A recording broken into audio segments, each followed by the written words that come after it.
السلام عليكم ورحمة الله وبركاته. أصحابتك وحرن جنال كمركز السود وهذا أدي هذا وما هالسنتين مقال كانوا حربا إن ندخل وذاقو حجوم ريا كبحتان كعيدا ماذا آيس جبل كمينيسوتا إلا يهدا دولده إمسا عسكري أو عيدا ماذا آيس أي كقاضي أرنتا سواها كهذلي نينك ترام وحل ساري أرمها جبل كمينيسوتا توم هامان sidoo kalena waxaa jirta in wasaaradda amniga gudaha miisaaniyadii laga jartay maadaama Congress-ka labada xisbi ay isku raaci waayeen qaabkii lacag loogu ansixin lahaa iyo isbedelka lagu sameynayo dimuqraadiyiintu maxay dalbanayaan sidoo kalena arrintaasi Tom Haman wax laga weydiiyay muxuu ka yiri arrimaha maskaratiga ciidamada ICE ay xiranayaan sidoo kale waan idin la wadaagaya miisaaniyadan laga jaray wasaaradda amniga gudaha ICE ma saameynaysaa maadaama ay jirtay lacag sharcigeeda big beautiful bill-ka loo ansixiyay sidoo kale waan idin la wadaagaya waxa jirta qaar kamid ah xubnaha dimuqraadiyiinta ee ku jira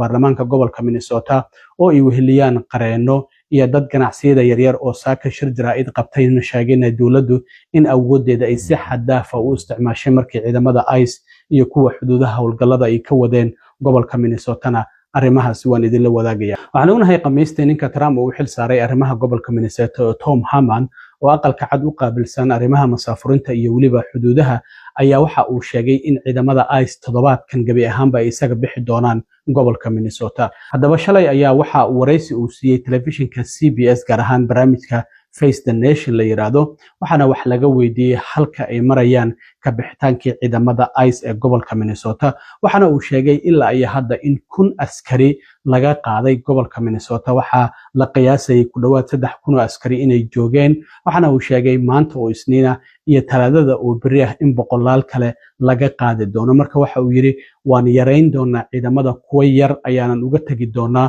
oo baaritaanada socda iyo haddii ay jiraan dad khatar ku ah ammaanka shacabka gobolka Minnesota inay soo qabtaan ayaa looga tagi doonaa marka waxa uu sheegay in inta badan la filayo toddobaadkan in la dhameystiro ciidamada ugu badan in laga saaro gobolka Minnesota marka Tom Haman oo ka hadlayay arrimaha ka bixitaanka ciidamada ICE oo sheegay ilaa hadda 1,000 askari in la qaaday waxa uu yiri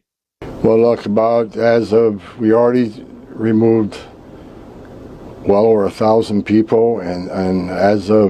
Monday or Tuesday, we'll remove several hundred more.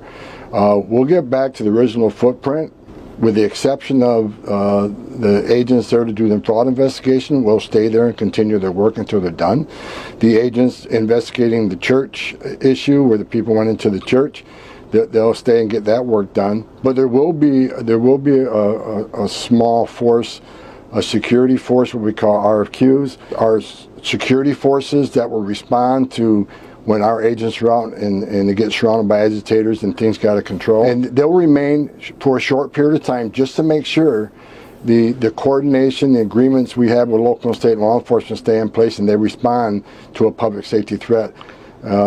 when needed. waxaa sidoo kale wax laga weydiiyay xirnaanshaha wasaaradda amniga gudaha oo ciidamada ICE-na ay hoos yimaadaan waxa uu sheegay arrintaasi aqalka cad iyo Congress-ka ay u taala ayuu yiri laakiin arrinta muhiimka waxay tahay waxa uu sheegay isaga nafsad ahaantiisu in uusan jeclayn maskaratiga laakiin waxa uu yiri waxa badatay hanjabaadaha iyo sidoo kalena qatarta ciidamada ICE ee howlgallada sidaas darteed si ay u difaacaan ammaankooda oo wajigooda aan loo arkin ay maskaratiga u xiran yihiin waxaana uu sheegay isaga nafsad ahaantiisa in uusan maskiga jeclayn waxyaabaha xisbiga dimuqraadiga ay ka dalbanayaan aqalka cad waxa kamid ah in ciidamada ICE loo sameeyo ID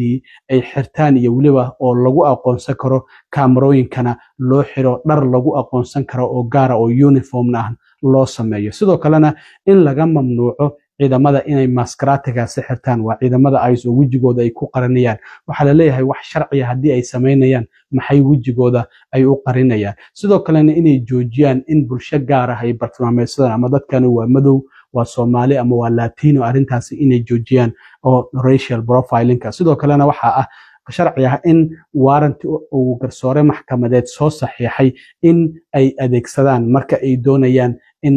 goobaha sida gaarka ah loo leeyahay sida guryaha dadka inay galaan arrimahaasi ay dimuqraadiyiinta ay dalbanayaan marka already hadda kaamarooyinkii ICE way bilaabeen inay xirtaan laakiin arrintan maskaraatiga ayaa muranka ugu badan uu ka taagan yahay iyo arrinta warranty inay soo qaataan marka ay doonayaan in ay galaan goobaha qaar sidoo kale waa kan Tom Harman oo isaguna ka hadlaya arrinta wada hadalka aqalka cad iyo Congress-ka u dhaxeeya oo ah isbedelka lagu sameeyo ciidamada ICE iyo ay arrinta la xiriirta maskaraatiga ID-ga waxa uu sheegay sidoo kale in ay leeyihiin in jaakadaha ay xiran yihiin ICE inay ku qoran tahay ama FBI ama Border Patrol waxa uu yiri markastaba magaca ciidamada halkaas ayuu ka muuqanaya marka waxa uu sheegay arrintaasina inay tahay arrin Congress-ka iyo aqalka cad u taala isagoo arrimahaasi ka hadlayayna waxa uu yiri Tom Harman. Well, I'm not a part of those negotiations that's being done up on the Hill between Senate and House and the White House. I'm not really part of those negotiations. But look, you know, when they say stop racial profiling, that's just not occurring. I mean, and you know, ICE will briefly detain and question somebody based on reasonable suspicion. It has nothing to do with racial profiling. As far as the mask, look, you know, I don't like the masks either. But because threats against ICE officers are up over 1,500%, actual assaults and threats are up over 8,000%. These men and women have to protect themselves. As far as identifying themselves, they all have placards identifying themselves as ICE, ERO, HSI, DEA, FBI. So they all have placards on them. So I'll let the White House and members of Congress, you know, fight that out. But I think some of the asks are just. I think they're unreasonable because there is no racial profiling. There is identifying marks. But masks, you know, why don't they talk about maybe passing legislation to make it illegal to dox agents or something like that? But the masks right now are for officer safety reasons. sidoo kalena wasaaradda amniga gudaha waxaa hoos imaanaya hay'adda TSA-da waxaa hoos imaanaya hay'adda maareynta masiibooyinka ciidamada xuduudaha kuwa ICE dhamaantoodba hadda miisaaniyaddii waa laga jartay laakiin ICE waxa la leeyahay waxaa jirta sharcigii the big beautiful bill lacag 75 milyan oo madaxweyne Trump 4 bishii July sanadkii hore 2025 uu saxeexay in ay ugu jirtay marka waxa la leeyahay arrintan miisaaniyadda laga jaray hadda wasaaradda amniga gudaha ICE ma saameynayso maxaa yeelay lacagtaasi ayay haystaan lacagtan waxaa jirta sidoo kale in xarumaha dadka lagu hayo detention centerska in lagu ballaarinayo hadda la leeyahay goobo fara badan ayay wali dhisayaan marka arrintaasi ICE inaysan saameynaynin ayay u badan tahay sidoo kale dhinaca gobolka Minnesota ciidamada ICE intii howlgallada ay wadeen xadgudubyo fara badan ayay sameeyeen waxa jirta hadda garsoore amar soo saaray xarunta dadka ICE markay ay qabtaan waxa ay geeyaan xaruntooda la yiraahdo Webel Building halkaas oo dadka si ku meel gaar ah loogu sii hayo ilaa iyo inta sida Texas ama gobollo kale Louisiana loo qaadayo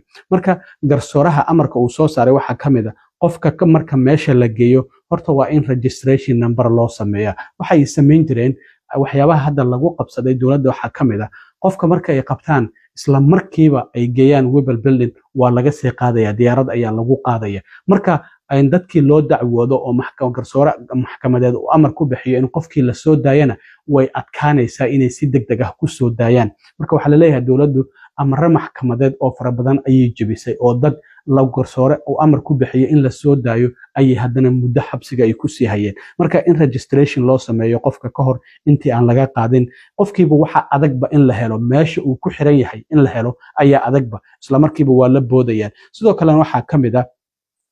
in loo sameeyo in luqado fara badan qofka in qareen loo qabto isla markaana luqadaha sida Soomaaliga Englishka iyo luqadahaas ay kamid yihiin qofkii waa in turjubaan loo helaa within 1 hour gudahood marka la geeyo xaruntaasi detention centerka waa in qareenkiisa access loo siiya sidoo kalena waa in aan xarunta Webel Buildingka aan laga qaadi karin 72 saacadood ugu yaraan 3 maalmood waa inaan laga wada karin maxaa yeelay haddii garsoore maxkamadeed uu amar ku bixiyo qofkaas in la soo daayo wali Minnesota ayuu joogaa waa la soo dayn karaa laakiin qofkii haddii Texas la geeyay waxay noqonaysaa soo celintiisii inay waqti dheer qaadato marka ilaa iyo 2 toddobaadna sidoo kalena qofku xitaa in ay suuragal noqon karto in lagu sii hayo goobtaasi oo si degdeg ah aan loola ordin amarka garsooruhu uu soo saaray ay arrintaasina ay ka mid tahay dhinaca kale xubnaha dimuqraadiyiinta ay ku jira baarlamaanka gobolka Minnesota iyo sidoo kalena hay'adan ACLU oo u dooda xuquuqda dadka shacabka ah ee madaniga iyo qaar kamid ah ganacsiyada yaryar ee shir jaraa'id qabtay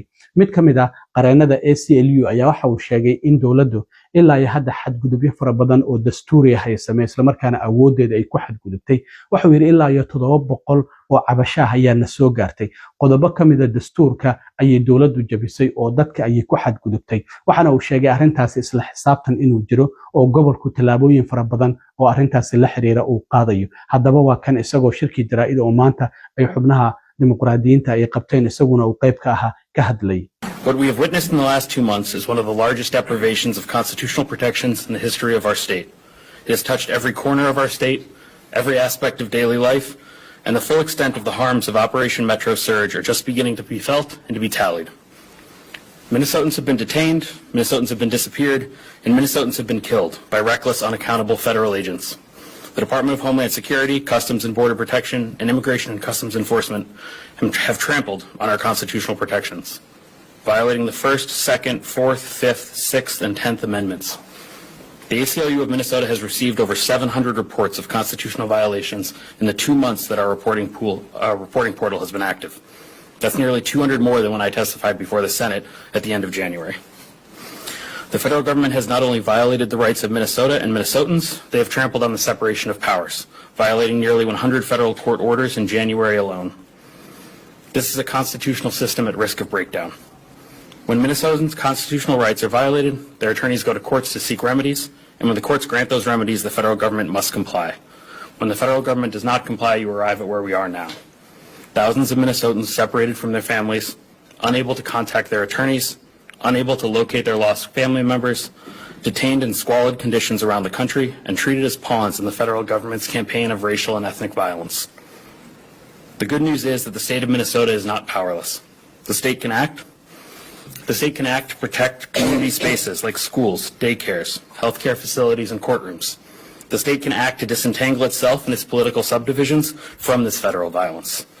The state can act to provide Minnesotans with legal avenues and legal remedies for constitutional harms. And the state can act to restrict and eliminate involvement in the federal surveillance state that the federal government has weaponized against Minnesota. dhinaca kale xildhibaanad ka tirsan baarlamaanka gobolka Minnesota oo dimuqraadi ah iyaduna waxa ay sheegtay in howlgalkii ciidamada ICE in uusan wali dhamaanin walina qabqabashada ay wadaan waxayna xaqiijisay in xadgudubyo fara badan ay jiraan oo dawladdu ay sameysay gaar ahaan ciidamada ICE oo dadkii la iska afduubanayo la iska xirayo qofkiina la waynayaba oo meel uu ka baxay aan la garanayn arrintaasina waxay qayb ka tahay xadgudubka ay dawladdu sameynayso isla markaana awoodeeda ay ku xadgudbayso haddaba waa tan xildhibaanada iyadoo sidoo kale arrimahaasi ka hadlaysa. The result of Operation Metro Surge, which is not over yet, I want to be very clear, we are still seeing activity in our communities, we are still having our neighbors kidnapped, we are still having observers being aggressively targeted and people being detained. This has brought generational devastation. This is something that Trump and Republicans have brought because Republicans in Minnesota will not stand up to him. Despite the messaging of the drawdown, this is not over. The day that the drawdown was announced, these armed lawless agents are just the armed version of the siege that Minnesota has been under for over a year. Gutting our public health departments, withholding funding for childcare in our public schools, removing children's cancer research dollars, gutting higher education, rural hospital funds, the list goes on and on. Now, after Operation Metro Surge, after the armed part of the siege,